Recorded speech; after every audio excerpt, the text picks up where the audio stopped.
Robots united for technological superiority. We have a very diverse team of 19 kids. Our team is split into sub-teams like design, building, programming, and spirit. We are a big family. Not only do we spend tons of time working together on the robot, but we also have most of our classes with each other and compete in other school competitions together. We started the year off by figuring out our team's budget. Our team's budget consists of $3,000. We have many sponsors that help with our budget as well as several fundraising activities per year. We use the money for parts, registration, and spirit items. After the kickoff, our team met and we began our brainstorming session. First, we discussed our strategy for the game, which was mainly offensive, but we can play defense if necessary. We wanted to place rings on all 3 levels, lift robots, and be the most maneuverable on the field.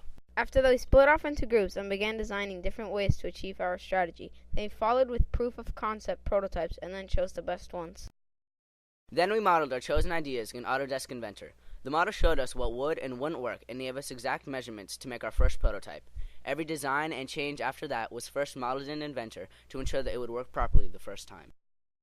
To make our robot as maneuverable as we wanted, we chose a holonomic drive. This allows the robot to move in any direction, including sideways. We are the only team in our league with this drivetrain that allows us to outmaneuver all of our opponents on the field. To reach higher levels of the rack, we made a 3-bar telescoping lift, which allows us to reach the first and second pegs, and we are planning to reach the 3rd level very soon. The lift is made of 3 80-20 bars that we learned how to use during our FRC season last year. We have a 2-joint arm on our lift to help reach the 2nd level and allows for better control of our gripper. This makes it easier to score.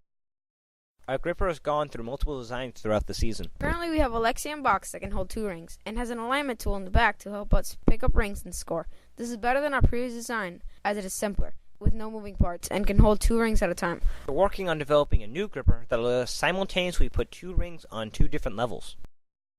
To lift robots and score more during a match, we have a ramp which flips out. Originally, the ramp was too steep for other robots to climb, so we added a second part that slides out to make the ramp less steep. It pulls out solely by the friction of the mat. We have lots of visual spirit items that help us cheer during the competition. Our accessory we love to have on our robot while we're waiting for our match is a squirrel ornament which hangs on the edge or sits in the gripper, intimidating opponents.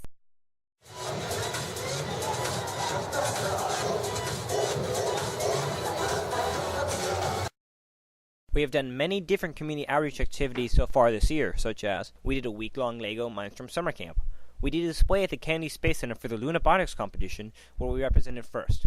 We have helped several other FTC and FLL teams. We hosted a first Leg League tournament, and we also hosted an FTC Build It Day and our first league meet. Luckily, our work has paid off, and we have won several awards so far this season. And that's our team in a nutshell.